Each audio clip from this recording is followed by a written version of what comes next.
এখন আর সকালের দিকে ভিডিও করা হয় না, কারণ বাবানও স্কুলে যায়। সকালবেলা তাড়াহুড়োও থাকে, টিফিন বানিয়ে দেওয়া, আবার ওকে রেডি করে দেওয়া।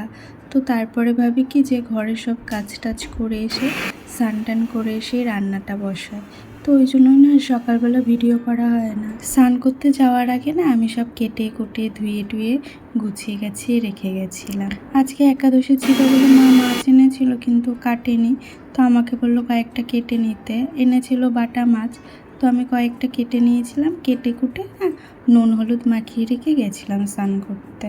কালকে না দুটো ডিমের অমলেট করব ভেবেছিলাম, কিন্তু করতে গিয়ে হট করে ননদ ফোন করলো, বললো একটু তরকারি পাঠাবে।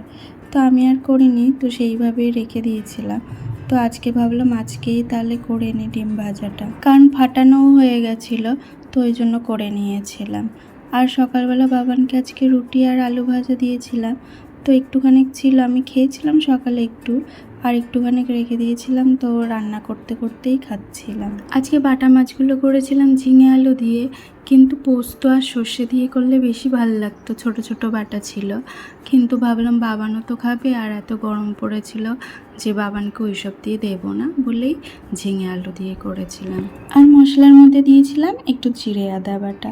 ভাবছিলাম আজকে নুনের কৌটোটা ধুয়ে নেব, কারণ একটুখানি ছিল, কিন্তু একটুখানিকটা যে তরকারিতে দিলে এতটা হয়ে যাবে বুঝতেই পারিনি। কৌটোটা ধুয়ে আমি ভাবলাম তরকারির মধ্যে দিয়ে দিই যেটুকুনি আছে। তো তারপরে দেখে কি নুনটাও বেশি হয়ে গেছিলো।